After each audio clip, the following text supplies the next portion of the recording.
101, okay, 1, 2, 3 recording for Life Coach. This is Coach Mary Young. Okay, I'm gonna be speaking with Queenie. Hi Queenie, how are you? Hello, I'm fine. Alright, so I remember the last time you told me about your problem, right? Okay, so Yes. di ba lately sa akin na nahihirapan ka na magsabi sa asawa mo na gusto mong mag-work pero hindi ka Yes. papayagan. Tuwing mag-uusap Yes. kayo, parang ayaw niyang makipag-usap. Tama ba ako? Yes po. Okay, so I want you to make your voice louder kasi nasa laptop ako tapos nare-record ko to sa phone. So, Queenie, Okay, okay. can you read to me those 12 things that I have asked you to write down? Okay, okay. Number one, great things you want to do or to happen. Number two, good. Number three, family. Number four, glamour celebration. Five, system, organized life. Six, harmony, relationship. Seven, money, power, and control. Eight, travel, adventure, and fun. 9, career. 10, communication technology. 11, emotional fulfillment, spiritual blessings. 12, new skills and hobbies. Okay. Thank you for that, Queenie.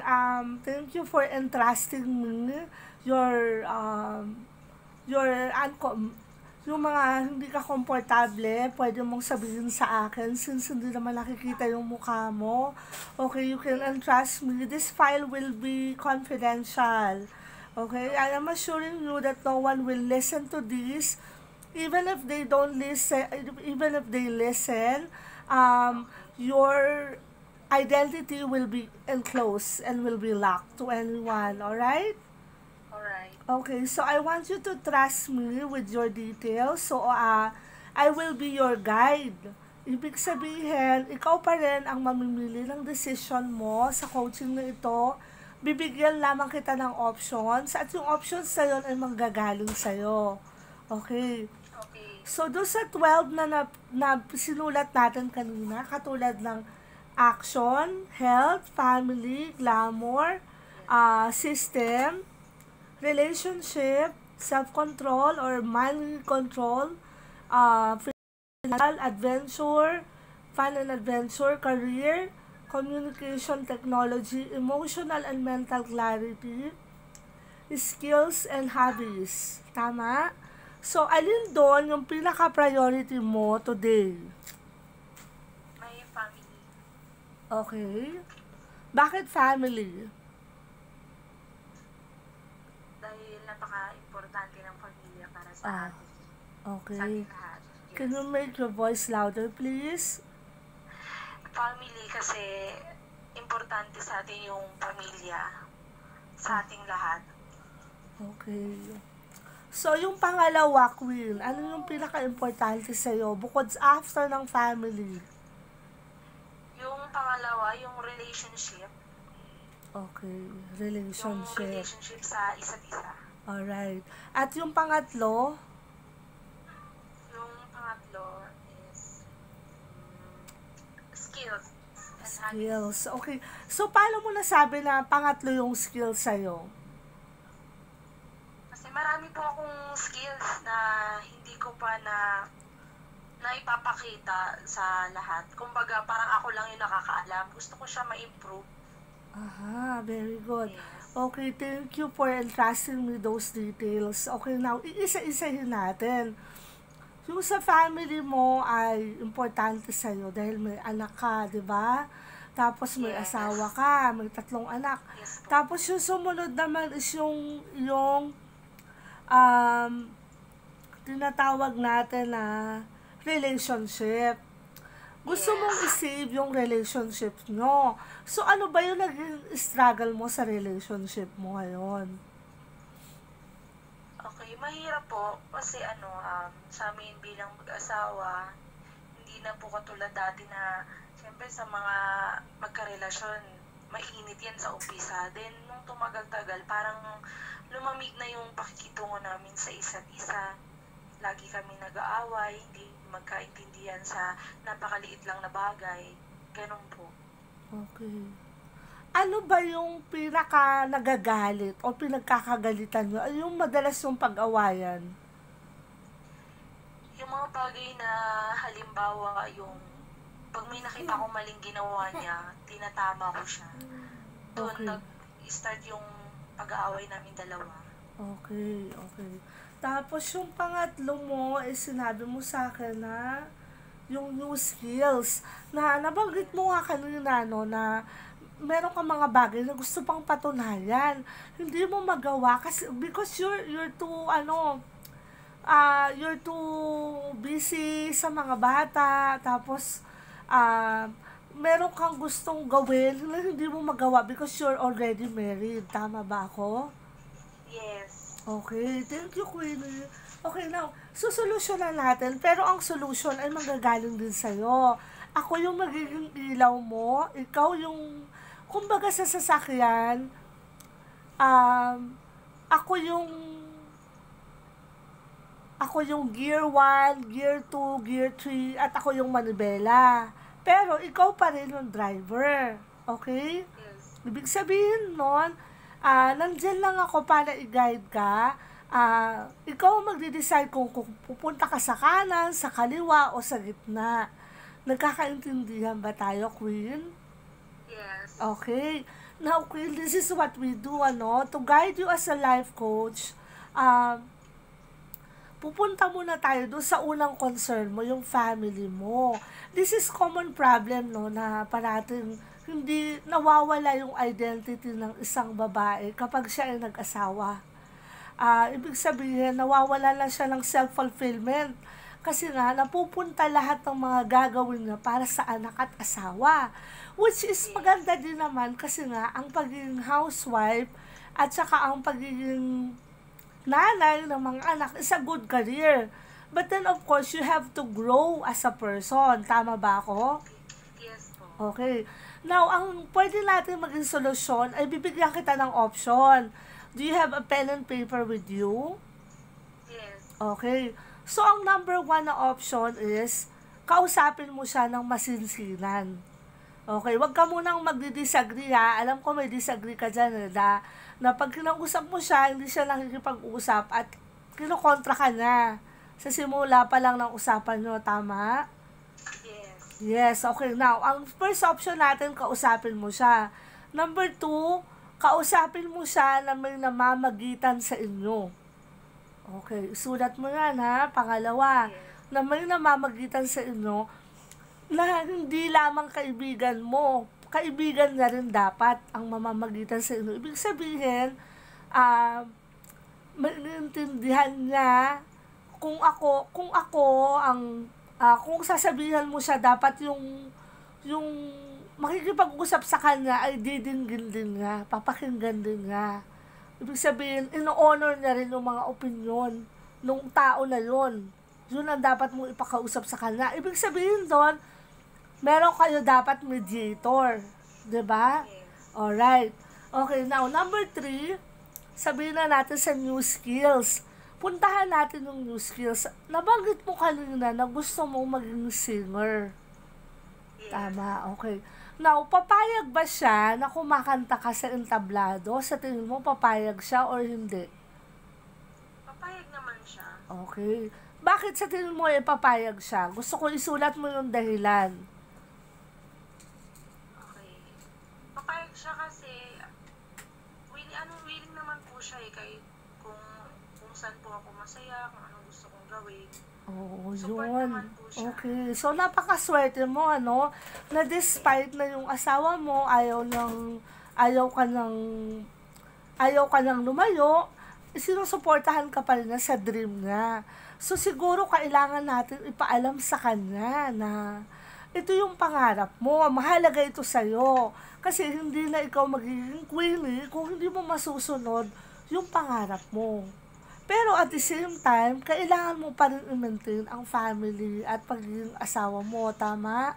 Yes. Okay. So, sa madaling salita, ano ang sa tingin mo ang pwede natin gawin para magkaroon ng clarity. Ang una muna natin gagawin solusyon dyan is magkaroon ng clarity. Nagkaroon na tayo ng clarity, which is ang gusto mo, maging singer, magtrabaho, mag-grow as a person. At the same time, maalagaan mo rin ang gusto yung asawa at anak mo. Tama ba ako? Yes. So, okay. So, may clarity na tayo doon, ha? Ang number 2 natin ay ang conclusion. Pag sinabi mong conclusion, ano ba yung pwede mangyari pag ginawa mo yan? Okay. So, ano ba yung pwede mangyari pag naging singer ka? Pag sumikat ka maging singer, umaalis ka araw-araw, nagpa-practice ka sa band, or kumakanta ka sa isang, sa isang lounge, o sa isang concert, tapos, ano yung mangyayari sa dalawang panig? Iwiwi mo kasi yan, yung family mo, at saka yung pagiging, career woman mo, paano mo sila lalaanan ng oras? Siyempre, pagka ganun po nangyari, bibigyan ko pa rin sila ng time. Kapag may time po ako, lalabas po kami, mamamasyal. Okay, so kailangan magkaroon na ng concrete. Ibig sabihin ng concrete, solid. Pag sinabing solid, sagrado. Na okay, anong araw mo siya gustong makasama? Na kayong mag-anak lang, nalalabas kayo? Sunday. Okay, paano naman yung sa mga bata na araw-araw na kailangan kanila? Anong oras ka pwede para sa kanila? Kung halimbawa po may work ako ng morning, siguro mga gabi na lang.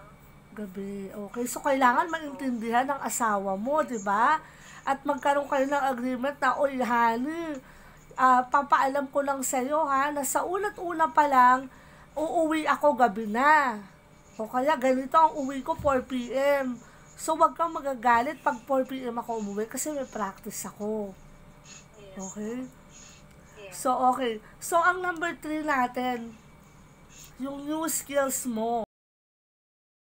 Nagdesisyon ka at pumayag siya, meron din siya dapat maging pakinabang. 'Di ba? Doon sa desisyon mo, para pumayag ang isang tao. Alam mo, maging fashion model. Yung anak ko, syempre hindi siya papayag kasi wala na siyang time. Lagi ako nasa labas. Nagsusukat ako ng damit. Okay, uma-attend ako ng fashion show. So, mawawalan ako ng time sa kanya. So, ano ba ang magiging pakinabang ng anak ko sa magiging fashion model ko? Ibig sabihin, sasabihin ko rin sa kanya, anak, mabibilan kita ng computer, ng laruan. Tapos, pag Sunday, lalabas tayo. Kasi pag hindi naging fashion model si mama, wala ka ng pambili ng laruan, di ba? Hindi na tayo makakalabas. So, sa side mo naman, ano naman yung gusto mong, ano naman yung gusto mong iparating sa asawa mo na makikinabang din siya in the long run? Dahil sa pagkanta mo, dahil sa pagpili mo ng career, dahil sa pagiging recruitment staff mo, ano yung pakinabang na pwede ng asawa mo pag ginawa mo yun? Gusto ko isulat mo siya, bibigyan kita ng 1 minute, bigyan mo ko ng tatlong convincing power mo para ma-convince mo yung asawa mo na may pakinabang siya at magiging maganda kalalabasan nung pagiging singer mo at pagiging career woman mo. Tapos basahin mo sa akin, okay? Sige po. Okay.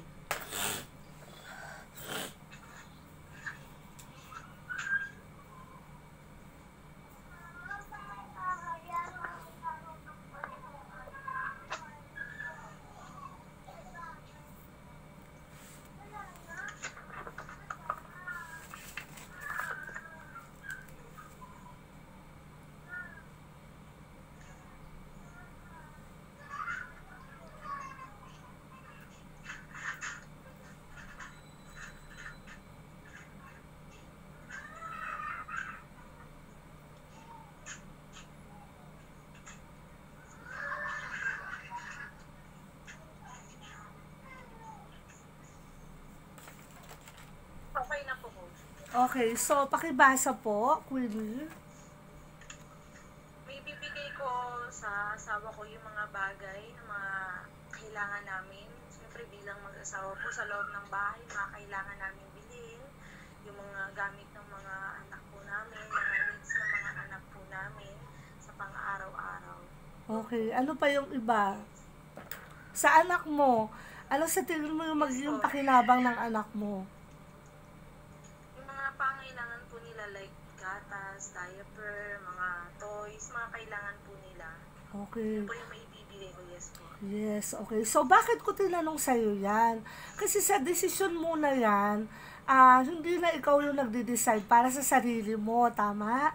Kailangan mag-decide ka para din sa asawa mo at para sa anak mo. Kumbaga, bibigyan mo rin sila ng importansya. Na at the end of the day, hindi ka magigilty na ginawa mo yung isang bagay. Kasi, meron silang pakinabang at nag-grow ka din as a person, tama? So, dahil dyan, magkakaroon tayo ng sistema. So, ang ginawa natin, di ba? Ano ba yung clarity na ginawa natin? Ano yung clarity? Na gusto mong, I want you to write it down, Queenie, okay? Na gusto mong magka-work at gusto mong magka-grow as a person at gusto mong maging singer. Pangalawa, conclusion, kapag ginawa mo ito, isasalang-alang mo rin yung asawa at anak mo na makikinabang doon sa desisyon mo dahil hindi ka nagde-decide para sa sarili mo lamang, kundi para na rin sa kinabukasan ng mag-ama mo. Tama? Yes, okay. Now, yung pangatlo natin, Queenie, ito yung tinatawag natin na action plan. Okay, so ang action plan natin is, ito yung mga gagawin mo na kailangan pag sinabi natin action plan, mangyayari. Hindi siya makakalimutan, hindi siya madedelay, at lalaanan mo siya ng tamang oras. Okay? So, number 1, magkakaroon ka ng time every Sunday na makasama sila. Kasi yan lang yung time na maiilabas mo sila. Na pag hindi mo nangyari yun, maaari magkaroon kayo ng tampuhan. Kasi yan na lamang yung sandali na makakasama mo sila, tama? Okay. So, wag ka munang umiyak, Queenie, ha? Naiintindihan kita. Okay. Sa process na to kasi, talagang ganyan na kailangan na maglabas ng luha yung mga nakakausap natin. Dahil ibig sabihin yan, nare-release mo yung nasa loobin mo, which is healthy. Which is healthy kasi ibig sabihin, lumalabas yan at nagkakaroon ka ng tapang at saka lakas ng loob na yung clarity na tinatawag na ito pala ang dapat kong gawin. Na hindi ko lang magawa-gawa kasi wala akong lakas ng loob. Okay, now, punta tayo sa action plan. So, gusto ko isulat mo, number 1, every Sunday, lalabas kayong mag-ama. Wala kang ibang gagawin doon, ha? Ibig sabihin, lahat ng appointment mo ay close. Cancel. Para lang ito sa anak at asawa ko. Wala nang iba. Walang kaibigan, walang biyenan, walang kapatid, walang pinsan, walang barkada. Itong araw na to ay para sa anak at asawa ko lamang. Tama? Okay. So, yung pangalawa, yung mga toys ng mga bata at saka mga damit, kailangan tayo ay may designated na budget dyan. Diba? So, ako kasi, bumibili ako ng damit every 2 months para sa ako na hindi naman kailangang mamahalin. Minsan pupunta ako ng ukay kasi ang mga bata napakabilis lumaki. Every 3 months, malaki na yan, maliit na sa kanya. So, gusto ko magkaroon ka ng time na every 2 months, may reminder ka na bibili ka ng damit or toys para sa kanila. Okay. Bakit, Queenie? Bakit materials lang yan eh? Hindi naman mahalaga yan. Ang mahalaga, ikaw yung kasama ng mga bata. Pero yun lang ang tanging paraan para makabawi ka sa kanila ng oras. Okay? Gusto ko yung ipaalam sa'yo na yung mga bata na lumalaki na walang ina na kasama, kahit hindi mapapalitan or masusuklian ng pagmamahal, ang pagmamahal ng ina. Kahit sino pa yan, kahit kaibigan mo pa yan, kahit yaya pa yan, iba pa rin yung pagmamahal ng nanay. So, doon pa lang sa pamamagitan ng paglaan mo ng time every Sunday, pagbigay mo sa kanila ng gatas, pagbigay mo sa kanila ng mga laruan, yun lamang yung tanging paraan na mararamdaman nila na mahal mo sila. Okay? So, next, pupunta na tayo sa action plan na tayo, ha? Ipapaulit ko lahat sa iyo yung pinasulat ko. So, isulat mo mabuti. Number 4, kailangan magkaroon ng sistema. Okay, pag sinabing sistema, gagawin mo yan sa tamang oras, lalaanan mo yan ng oras ng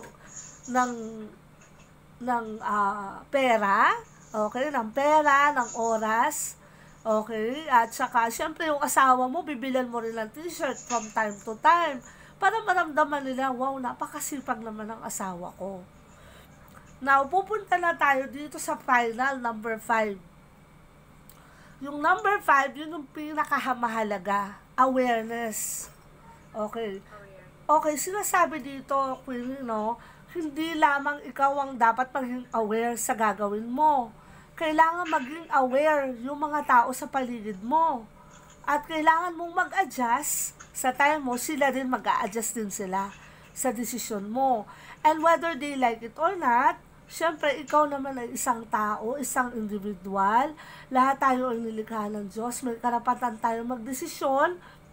As long as wala tayong natatapakan na tao at na alam natin yung mga priorities natin, alam natin na walang nasasaktan na tao, walang nasasagasaan, walang sumasamaan loob, kailangan mong desisyonan at panindigan. So, ang tinatawag dito ay awareness, na kailangan hindi lamang ikaw ang aware na gagawin mo to, kailangan mangyari to, pero wala kang pakialam sa nararamdaman nila. So, kailangan ipaalam mo sa kanila. So, bago ko pumunta tayo sa awareness, gusto kong basahin mo yung 5 sinabi ko kanina. Ano yung clarity? Clarity. Okay. Clarity is yung kailangan yung magtrabaho ka, alagaan mo yung family mo kahit may trabaho ka. Okay. Oo, naiintindihan ko naman na syempre, meron tayong pera pero hindi sapat. Tama ba ako? Yes po. Okay, lakasan mo lang boses mo, Ma'am Queenie, ha? Okay, number 2, punta tayo sa conclusion. Ano yung mangyayari pag ginawa mo yung mga bagay na yan? Conclusion. Okay. Conclusion naman is yung kahit may work ka, may time ka pa din para sa mga anak mo or sa asawa mo. Nabilan mo sila ng mga pangailangan nila like toys, damit, pati sa asawa mo ganun din. Kailangan mo din ibigay yung mga needs nila. Okay, very good. Yung number 3 natin, yung action plan. Kailan at papaano at ano ang gagawin mo? Kailangan mayroon kang, yung action plan is like every Sunday, kasama mo yung pamilya mo lumabas, gumala, yung mag-bonding kayo with family po. Yun po. Okay. Ang number 4 natin ay yung system. Kailangan may sistema, may order. O ano yung mga sistema na yan? Kailangan meron kang tamang oras na gagawin para sa pamilya mo. Meron ka ding meron ka ding pera para may pambili ka ng mga mga damit, mga pangailangan po nila. Okay. Ang number 5 natin ay awareness. Sino-sino ba ang mga dapat maging aware sa desisyon mo? Kailangan maging aware tayo sa mga tao nakapaligid sa atin, tulad ng pamilya natin, mga kaibigan, at yung ibang tao po. Okay. So, very good, Queenie. Thank you. So, nagkaroon ng conclusion, ng action, nagkaroon tayo ng system, at nagkaroon tayo ng awareness. Now, pupunta na tayo doon sa awareness. Okay, ito yung pinakamahalaga. So, paano sila magiging aware? Sino muna ang una mong kakausapin? Yung family ko. Family mo, sa side mo, o asawa mo, o biyenan mo? Ay, yung asawa ko po. Asawa mo. Kayong dalawa lang, ha? Okay.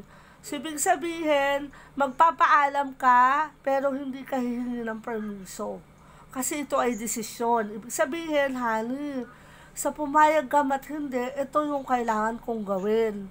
So, gusto ko magkasundo tayo. Okay? Gusto ko alam mo yung desisyon ko na gagawin para sa kabutihan natin. Meron tayong tinatawag na trial and error. So, honey, pag natanggal ako sa work, okay lang yun. Babalik ulit ako sa'yo. Magpo-full-time mother ulit ako. For the meantime, kailangan ko munang subukan. Kasi, hindi man tayo sa financial, kailangan gumawa ako ng paraan. Okay? So, ang keyword mo doon, i-inform mo ang asawa mo. Okay. Sunod, sinong kakausapin mo, Queenie? Yung side. Side mo. Side mo ba yan o side ng asawa mo? Side ng asawa. Okay. So, kailangan yung biyenan mo babae, Kasi siya yung nag-aalaga. Ano yung ng nanay mo? Kasi pag nag-decide tayo at meron tayong inabala, sabihin, kinuha natin ng oras na para mag-alaga ng mga bata. So, ano ba yung mahihita niya? Ano magiging pakinabang niya pag inalagaan niya yung mga anak mo? Siyempre po, bibigyan ko din sila yung mga kailangan po nila. Hindi lang pangailangan ng mga anak. Katulad ng halimbawa lang, kunwari lang naman. O nanay, ako na yung magbabayad ng tubig. Yes po. Ganon. Basta tubig, wag nyo lang problemahin yan. Ako na, sagot ko na yan. O kaya kuryente, whatever na mapagkasunduan nyo. So, ibig sabihin, meron kang dahilan na merong magandang mangyayari para sa kanila kapag ginawa mo yung desisyon na yun. May nilulook forward sila na, pag nagtrabaho si Queen, may pambayad na tayo ng tubig. Hindi na tayo mamumblema, tama? Yes po. Yes, okay. So, ito yan yan yung obligation mo na tinatawag. Okay, papasok na yung obligasyon mo. Meron tayong iniwan na responsibilidad, meron tayong isang obligasyon na gagawin. Okay, now next one. Yung last natin. So, obligasyon pa rin yun na kailangan maging aware sila na paano mo kakausapin yung mama mo kung sakali. Kunwari ako yung mama mo, sige, mag-usap tayong dalawa. So, Queenie, narinig ko magtatrabaho ka na daw. Paano ang mga anak mo? Kami na lang ba mag-aalaga? Matatanda na kami. May sakit pa ako. Hindi po. Kaya kapag po ako nagtrabaho, syempre matutulungan ko na din po kayo. Matutulungan ko na kayo paano pambili ng mga gamot nyo, mga pangailangan nyo. Lalo na may sakit pa po kayo ngayon. Ano ba yan? Araw-araw ba yung work mo na yan? O paano mangyayari? Yes po. Araw-araw po. Araw-araw. So, kailan ka magkakaroon ng time sa mga bata? Tsaka gusto ko rin, Queenie, may day off din ako Kasi mahirap mag-alaga ng bata. Every Sunday po. Okay, every Sunday. Oo, tama. Okay, so ang pang-apat, gagamitin mo yung charm mo.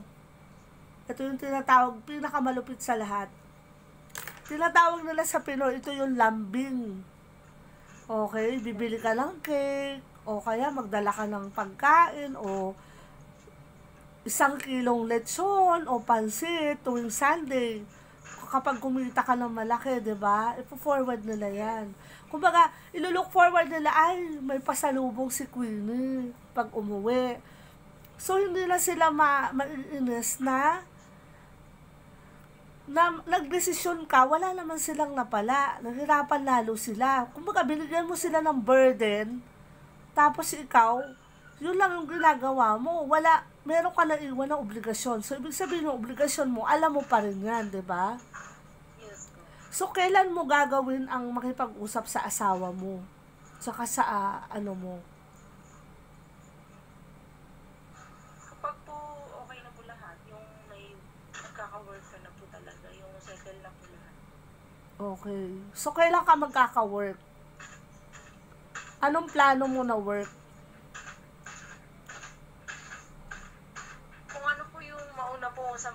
Sasabayan ko po. Okay, very good, very good. Yes. Okay, so Queenie, iiwan muna kita. Pansamantala, salamat sa pag-entrust mo sa akin. Babalikan kita after. Okay? So, ibig sabihin, after 1 week, tayo ay magkakausap ulit at kukumustahin na kita kung ano na ba ang nangyari sa desisyon mo. Okay? Opo. Salamat ng marami, Queenie. Thank you. Okay, din po. salamat.